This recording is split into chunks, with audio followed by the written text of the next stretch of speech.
आदरणीय मुख्यमंत्री देवेंद्र फडणवीस साहेबांचा जो अतिशय जिव्हाळ्याचा जो विषय आहे, म्हणजे महाराष्ट्रामध्ये जलवाहतूक सुरू करायची, ही जेव्हा फडणवीस साहेबांकडे स्वतः 2014 ते 19 मध्ये बंदरे खाते होतं, तेव्हा त्यांनी काही प्रकल्पांना चालना दिलेली, संकल्पनाला सुरुवात केलेली.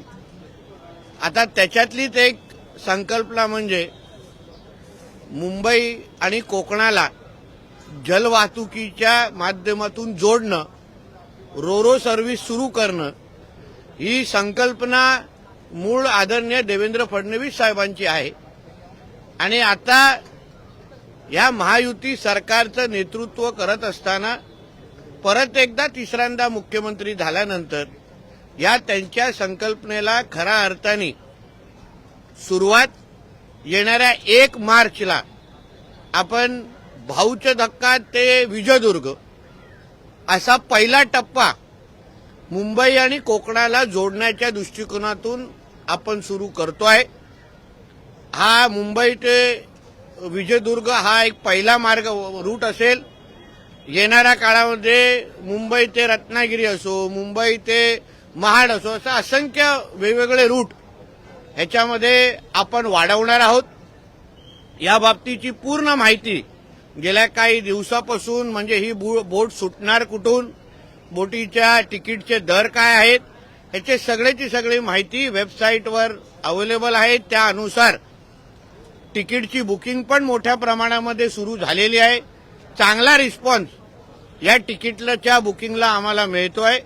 म्हणजे प्रीमियम इकॉनॉमी, फर्स्ट क्लास गाड्या आणि बाईक याचे सगळ्यांचे रोरोमध्ये जाण्याची तयारी 1 मार्चपासून लोकांनी मोठ्या प्रमाणामध्ये शिमग्यासाठी जसं आम्ही गावी जातो तसंच यावर्षी शिमग्यासाठी जाण्यासाठी, सिंधुदुर्ग गाठण्यासाठी रोरोचा वापर आमच्या कोकणातली जनता मोठ्या प्रमाणामध्ये करताना आम्हाला तिकीट बुकिंगच्या निमित्ताने दिसतंय. अशाच पद्धतीचे प्रयत्न भविष्यामध्ये पण रोरोच्या माध्यमातून मुंबई आणि कोकणाला जोडण्याचं, किंबहुना मुंबई किंवा महाराष्ट्र अन्य राज्यांबरोबर जोडणं, मुंबईला अन्य जिल्ह्यांबरोबर जोडण्याचं काम आणि पर्यटन, रोजगार आणि कृषी क्षेत्राला चालना देण्याचं काम या जलवाहतुकीच्या माध्यमातून होईल, असं आवर्जून या निमित्ताने नमूद करतो. सर, ही जी बोट आहे ती 12 महिने नवं आयाम आहे, त्याचा कोकणातील लोकांना कशा प्रकारे काय वाहतुकीचे हे जे नवं आयाम आहे त्याचा कोकणात कसा फायदा होईल? बघा, एक तर पर्यटनाच्या दृष्टिकोनातून कोकणाला जाण्यासाठी आपण जेव्हा 4.5-5 तासात कोकणात जाऊ शकू, तो मोठ्या प्रमाणामध्ये आपला वेळ वाचेल. आपल्याला आपल्या गावाकडे, नातेवाईकांकडे जाण्याचा तर फायदा आहेच. त्याचबरोबर पर्यटन असो, आमचे आंबा, काजू व्यवसायाला पण मोठ्या प्रमाणामध्ये, मच्छीमारी मोठ्या प्रमाणामध्ये या निमित्ताने चालना भेटेल. म्हणून मी बोललो की पर्यटन आणि रोजगार या दोन्ही विषयाला ह्या निमित्ताने मोठ्या प्रमाणामध्ये प्रोत्साहन भेटेल. वर्सोवा जेट्टी संदर्भात जाऊ शकते अशी आहे. पावसाळ्यामध्ये पण ही बोट जाऊ. सुरक्षतेची सगळी काळजी घेऊन, एक तुम्ही लक्षात घ्या, एवढ्या वेळ आम्हाला का लागला, काही 2-3दा तुम्हाला बातम्या द्यायला लागलं, काही रोरो बंद अवस्थेत, अशा काही बातम्या आम्ही ऐकल्या. पण आम्ही काय काळजी घेतली की प्रत्येक सुरक्षेच्या दृष्टिकोनातून परवानगी मिळाल्यानंतरच आम्ही काही ट्रायल रन केलं आणि त्यानंतर आम्ही ह्या पद्धतीचे रोरो सर्व्हिस सुरू करतोय. आताही जेव्हा तुम्ही 1 मार्चपासून प्रवासी तिथे जायला सुरुवात करतील, तेव्हाही काही डॉक्टर आपण बोटीवर पण उपलब्ध करून देतोय. काही लोकांना ते समुद्राचा प्रवासाचा त्रास असतो, जसं गाडीमध्ये काही आपल्याला त्रास होतो, सी सिकनेस त्याला म्हणतात, त्या गोष्टीचा त्रास होऊ शकतो. म्हणून त्याचीही काळजी आम्ही आमच्या माध्यमातून घेतलेली आहे. वर्सोवा जेट्टी संदर्भात वर्सोवा जेट्टी संदर्भात काही ठिकाणी 90% काम पूर्ण झालंय, 70-75% काम तिथलं पूर्ण झालंय. पण त्याला आता काही पर्यावरण प्रेमी विरोध करतायत, झाडं तोडली जात आहेत वगैरे. आज दिवसभरापासून त्याचा विरोध म्हणून वर्सोवा जेट्टीतल्या काही बागेतली झाडं तोडली जात आहेत, याचा विरोध. वर्सोवा जेट्टीमध्ये झाड कुठे? कुठली तरी नाना नदी पार्क संदर्भात. नाही, कुठे झाड आणि गार्डन? मला एक दाखवावं. आम्ही त्या पद्धतीची मदत पर्यावरणपूरक विकास हाच आमच्या देवेंद्र फडणवीस साहेबांच्या सरकारचा मुख्य हेतू आहे.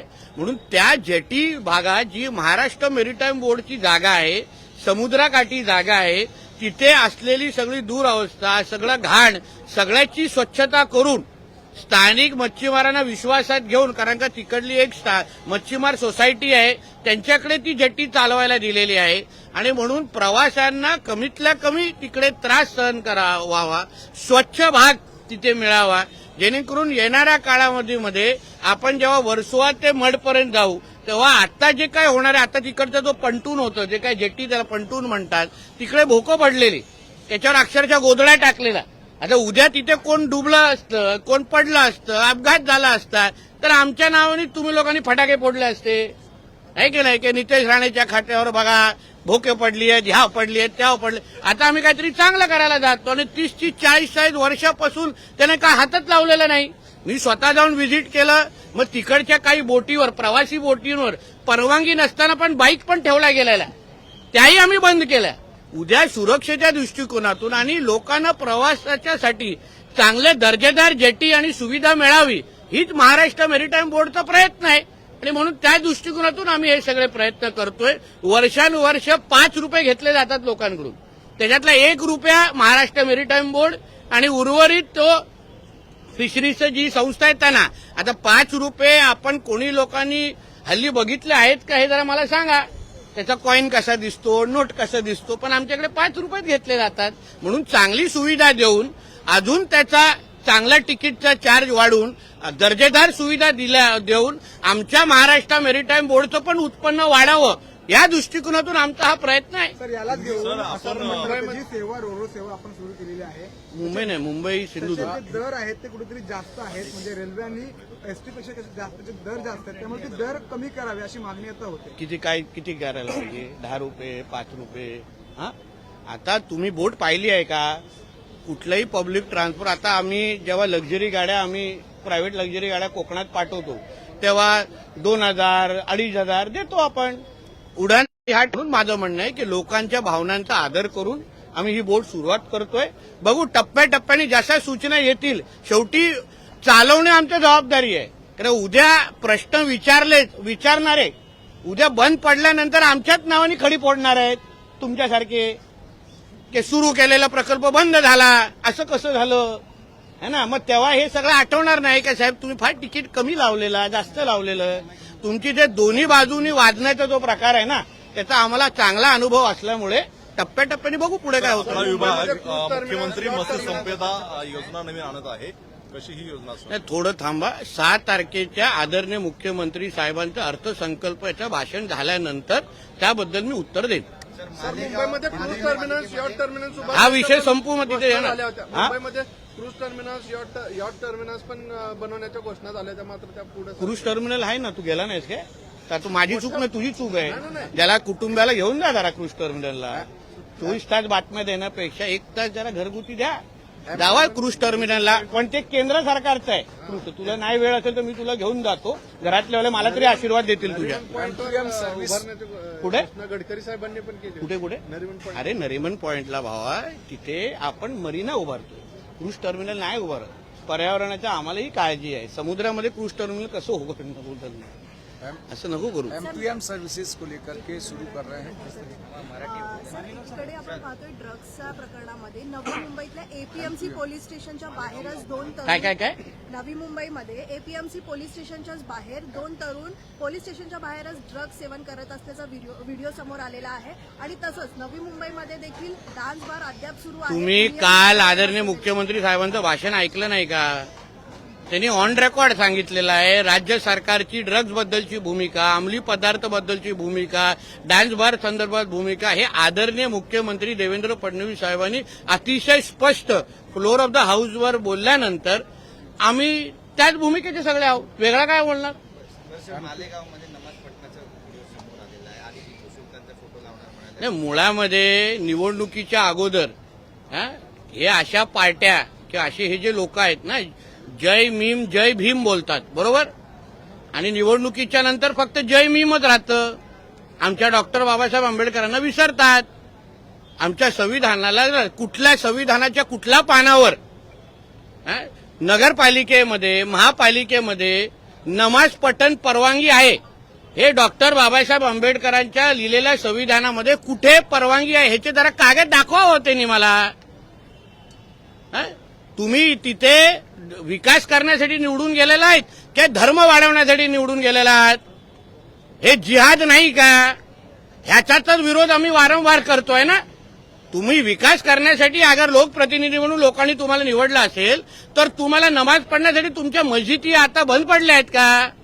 तिथे टाळ्या लावल्या आहेत का की तुम्हाला महापालिकेमध्ये मग आम्ही उद्या आमच्या हिंदू राष्ट्रामध्ये मग आम्ही प्रत्येक महापालिकेमध्ये भगवद्गीता वाचायला सुरू करतो ना. मग हिरव्या सापानी थोबाड उघडू नये. मग तुम्ही केलं तर चालतं आणि आम्ही केल्यावर मग देखो ये हिंदू मुसलमान कर रे.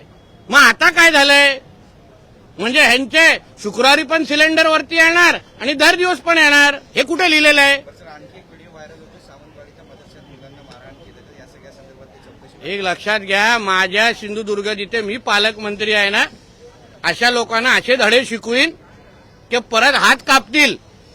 उदाहरण देईन मी माझ्याकडे. तुम्ही थांबा जरा, फक्त व्हिडिओ आलाय ना मग त्या मुल्ला मौलवीचं काय पुढे होतं तुम्ही जरा बघा. आणि हे मदरसे पाहिजेत कशाला आपल्याला ह्याच मूळ मुद्दा आहे. हे मदरसे आतंकवादीचे अड्डे आहेत. आतंकवादी घडवतात. कुठल्या तुम्ही मला सांगा कुठल्या इस्लामिक राष्ट्रामध्ये असे आम्ही मदरशाच्या सारखेच आम्ही कुठले हे शाळा उघडल्या आणि तिथे फक्त भगवद्गीता शिकवायला चालू केलं. हिंदू संस्कृतीचे धडे. ह्या लोकांना इस्लामिक राष्ट्रामध्ये परवानगी आहे का हो आम्हाला? मग आम्ही कशाला हे मदरशांचे हे लाड करायचे? कधी त्याच्यामध्ये हत्यार भेटतात, कधी मुलांना मारलं जातात. आमच्या हिंदू राष्ट्र तुम्हाला कुराण शिकवायचं ना, आहेत ना तुमच्या मस्जिदी. मदरसे कशाला पाहिजे तुम्हाला?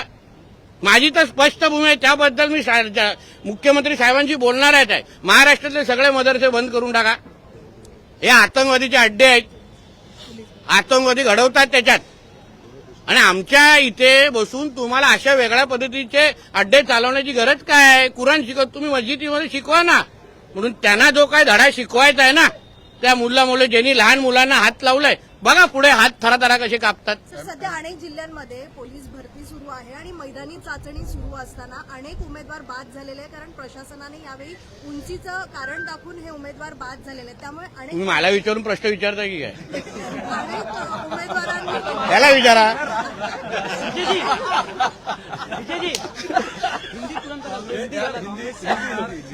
आता हिंदी होऊन सर दोन्ही विषय पण अनेक उमेदवारांचे तेथे माझ्या उंचीचे जेवढे त्यांची सगळ्यांची विकेट काढता येते. सर मालेगाव विषय म्हणून मी पोलीसमध्ये जात नाही. अनेक उमेदवार जे आलेले आहेत सर त्यांचा मृत्यू देखील झाला. अहो ताई तुम्हाला विचारायचं आहे तर मी संबंधित खात्याच्या मंत्र्यांना इथे पाठवतो. अधिवेशन सुरू आहे. त्यांना चालता चालता गाठा, इथे बोलवा आणि उत्तर द्यायला सांगा. ते चांगलं सक्षम आहे दोन्ही आपले राज्यमंत्री. कारण का हे खाता आदरणीय मुख्यमंत्री साहेबांकडे आहे. दोन्ही आमचे राज्यमंत्री सक्षम आहे. बोलवा आणि उत्तर देतील चांगलं. एक म्हणजे मराठी खत्म करता हूं फिर वरना इनका और हमारा एक ही है ना लफड़ा. काँग्रेसचे आमदार आहेत सज्जाद पठाण, त्यांना बिश्नोई गँगकडून धमकी आली आहे 10 कोटी द्या नाही तुमचा पण बाबा सिद्दीकी करू. आता हे मला माहित नाही. संबंधित आता त्याची माहिती घेऊन बोलू शकतो. M2M सर्विसेज शुरू करने का फैसला किया है, 2 दिन में शुरू होने वाली, कैसे तैयारी है? देखिए हमारे मुख्यमंत्री देवेंद्र फडणवीस जी का ये ड्रीम प्रोजेक्ट है. जब 14 से 19 के बीच जब मुख्यमंत्री जी के पास ये बंदरे डिपार्टमेंट था, पोर्ट डिपार्टमेंट था, तभी उन्होंने इस आइडिया की शुरुआत की. उन्होंने काम शुरू किया. अभी जब वो तीसरे बार मुख्यमंत्री बने हैं तभी इस वाटर ट्रांसपोर्ट को बड़ा करने का काम हमारे सरकार के माध्यम से हमने करना शुरू किया है. जो मुख्यमंत्री जी का ड्रीम प्रोजेक्ट है उसको हम लोग 1 मार्च से हम लोग शुरू कर रहे हैं. पहला रूट ये मुंबई से विजयदुर्ग तक का है. वहां तक हम भाऊचे दक्का ते विजयदुर्ग वहां से रोरो सर्विस शुरू कर रहे हैं जो आज मुंबई से अलीबाग तक आपको लेके जाती है. अभी अगला रूट मुंबई से विजयदुर्ग है. ये पहला रूट है. इसके बाद आने वाले वक्त में रत्नागिरी, अलग अलग रायगढ़, फिर अलग अलग राज्यों को भी जोड़ने की तैयारी हमारे वाटर ट्रांसपोर्ट के माध्यम से हमारे मुख्यमंत्री जी की है. मुझे विश्वास है इस के माध्यम से टूरिज्म और एम्प्लॉयमेंट रोजगार इसको बड़े पैमाने पे मदद होगी। मालेगांव में जिस तरीके का वीडियो सामने आया है कि महापालिका के भीतर नमाज पढ़ने का- देखिए, ऐसा है कि ये हमारा हिंदू राष्ट्र है।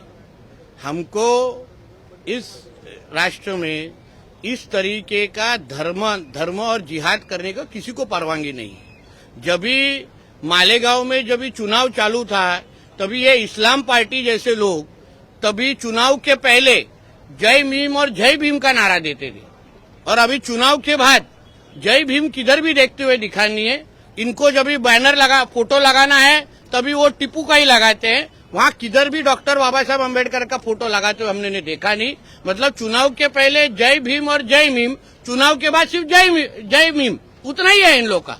और ये सारे जो नाटक है ना, इन्होंने कोई इस्लाम राष्ट्र में जाके करना चाहिए। इनको डेवलपमेंट, मालेगांव के डेवलपमेंट के लिए चुन के दिया है कि जिहाद करने के लिए चुन के दिया है? तो इस तरीके के बॉडी को जो चुन के, उनको बर्खास्त करने का क्यों मांग नहीं होना चाहिए? इनको कैसे रहने का अधिकार है? इनको धर्म बढ़ाने के लिए उधर चुन के दिया है क्या? इतने सारे मस्जिद है, फिर वो काहे के लिए रखे हैं? उसमें कौन नमाज पढ़ेगा फिर, अगर इनको वहीं आगे नमाज पढ़ना है तो इसलिए महापालिका के अंदर जो डॉक्टर बाबा साहब अम्बेडकर जी के संविधान के माध्यम से चीज चलती है, ऐसा कुछ भी अगर विषय होगा तो सरकार के माध्यम से हम जरूर कार्रवाई की मांग करेंगे। आप जहाँ के पायलट मंत्री हैं, वहाँ का एक वीडियो वायरल हुआ है 2 बच्चों को मारने का, मदरसे के अंदर का, क्या कहेंगे? देखिए, इसलिए मैं बार बार कहता हूँ, ये मदरसे जो है ना, ये आतंकवादी तैयार करने के अड्डे, इसमें शिक्षा और इसका कुछ संबंध नहीं। और इसी तरीके के अगर हम लोग ने कोशिश या पहल हम लोग ने कोई इस्लाम राष्ट्र में की रहती, वहां जाके भगवत गीता सिखाने के लिए अगर हम लोग ने इस तरीके की पहल शुरू, तो हमको परमिशन मिलती क्या? अभी इनके मदरसे में सिर्फ उर्दू सिखाई जाती है, वहां मराठी का कुछ संबंध नहीं है। जापान के लोगों को का कौतुक करने वाले कभी मदरसा में मराठी सिखाओ ऐसा कभी बोलते हैं क्या? तो इन मदरसों के अंदर इस तरीके के अगर बच्चों को मारा जा रहा होगा तो इनको बंद करने से दूसरा पर्याय नहीं है। और मैं जिस जिधर का गार्डियन मिनिस्टर हूं, यहाँ तो अब देखिए आगे जाके क्या होता है। फ्राइडे को भी मदद नहीं होगी अगर ऐसा हाथ कोई भी हमारे कोई किसी के भी बच्चे हो, हमारे कोई भी बच्चों के ऊपर हाथ उठाने की अगर हिम्मत मैं जहाँ का पालक मंत्री वहाँ करेंगे ना, तो आगे आगे देखिए क्या होता है। क्या मदरसों को देश के भीतर जो एक ही तरीके की शिक्षा और इंटीग्रेटेड शिक्षा सिस्टम नहीं रखते हैं, उन पर कार्रवाई करनी चाहिए? ठीक है, आसाम में तो मैंने सुना है वहाँ के हमारे मुख्यमंत्री बिस्वास जी ने वहाँ के मदरसों को स्कूल में कन्वर्ट किया है, कुछ यूपी में भी हुआ है। तो इस तरीके का सब लोग ने फॉलो करना चाहिए। हमारे देश में रह के शरिया कानून मानना, हमारे देश में आके सिर्फ उर्दू सिखाना, इस तरीके का हिंदू राष्ट्र में किसी को भी परमिशन नहीं मिलना चाहिए। कोई इस्लाम राष्ट्र में ऐसी परमिशन मिलती नहीं है। तो इसलिए मुझे ऐसा लगता है मदरसों के तरफ जिस तरीके आसाम में देखा जाता है, यूपी में देखा जाता है, मैं खुद मुख्यमंत्री जी से बात करूंगा, विनती करूंगा हमारे महाराष्ट्र के भी मदरसों को ऑडिट होना चाहिए, चेकिंग होके उनको उनके जगह अच्छे स्कूल जहां मराठी और अच्छा शिक्षण दे सकते हैं, पढ़ाई कर सकते हैं, वैसे सेंटर खोलने चाहिए। लेकिन आपके जिले में ही इस तरीके की अगर वो हिम्मत करते हैं कि हिंदू, अरे हिंदू नहीं है बाबा, तेरे को बराबर इन्फॉर्मेशन भी नहीं है। आपके जिले में रह के जानबूझ के बात नहीं बना रहा है तू बाबा। वो मदरसा है, उसमें हिंदू कैसा जाएगा? हिंदू कैसा जाएगा? आम्ही चुकलो असतो तो बरोबर मिरची टाकली असती, आता तू चुकलास तर काय? अरे नियम सगळ्यांना सेम असला पाहिजे, म्हणजे माहिती नाहीये बा। आक्रमक नाही, मी शब्दांनी नाही कृतीतून दाखवणारा माणूस आहे। त्याला दाखवतो मौलवीला कसा हात उचलायचा असतो, हात कसा कापेल बघा पुढे जाऊन। हा काय त्याच्या अब्बाचा पाकिस्तान नाही, आमचा सिंधुदुर्ग आहे। बघू मग शुक्रवारी सिलेंडर काय होतं मग। राणे सर, केरला 2 फाइल जिस प्रकार से फिल्म आई है, जिस प्रकार से उसमें दर्शाया गया है, हालांकि कुछ फैक्ट दिखा है, फैक्ट है। कुछ मुस्लिम नेता अब उस फिल्म को बैन की मांग कर रहे हैं, क्या कुछ कहना चाहिए इस फिल्म को? क्योंकि जिहाद जिनके सोच में ही जिहाद है, उनको केरला स्टोरी अच्छी 2 स्टोरी अच्छी लगेगी ही नहीं, ना 1 अच्छी लगेगी ना 2 अच्छी लगेगी। जिनको हमारे देश में जिहाद करना है, लव जिहाद के माध्यम से हमारे बहनों को, हिंदू बहनों की जिंदगी खराब करना है, उनको कभी भी केरला स्टोरी 2 पसंद आएगी नहीं आएगी। इतनी अगर किसी कोई अगर किसी इनको अगर मिर्ची लगती होगी ना तो भी जिहाद करना बंद कर देना चाहिए। लव जिहाद के केसेस जो हो रहे हैं आजू बाजू में वो बंद करना चाहिए ना, फिर मिर्ची लगनी भी खत्म हो जाएगी ना। सर मराठीमध्ये आता काय या चित्राचा प्रोमो तुम्ही ट्विट केला होता, आवाहन केलं होतं, मात्र आता काही गोष्टी सांगितल्या या चित्रपटावर एक लक्षात घ्या, सत्य दाखवलेलं आहे केरला स्टोरी 2 मध्ये। लव जिहादच्या नावाने ज्या प्रकारे हिंदू माता भगिनींचं आयुष्य खराब करण्याचा कार्यक्रम हे जिहादी करतायत ते सत्य दाखवलेलं आहे। मी स्वतः असंख्य पीडित कुटुंबियांना मी भेटलेलो आहे, बहिणींना मी भेटलेलो आहे, त्यांचं आयुष्य या लोकांनी खराब केलेलं आहे। म्हणून केरला स्टोरी 1, 2, 3, 4, 5 जोपर्यंत हे जिहाद संपवत नाहीत, लव जिहाद थांबवत नाही तोपर्यंत असे चित्रपट येत राहणार। आमच्या चित्रपटांना अशा चित्रपटांना विरोध करण्यापेक्षा जिहाद करणं बंद करून टाका।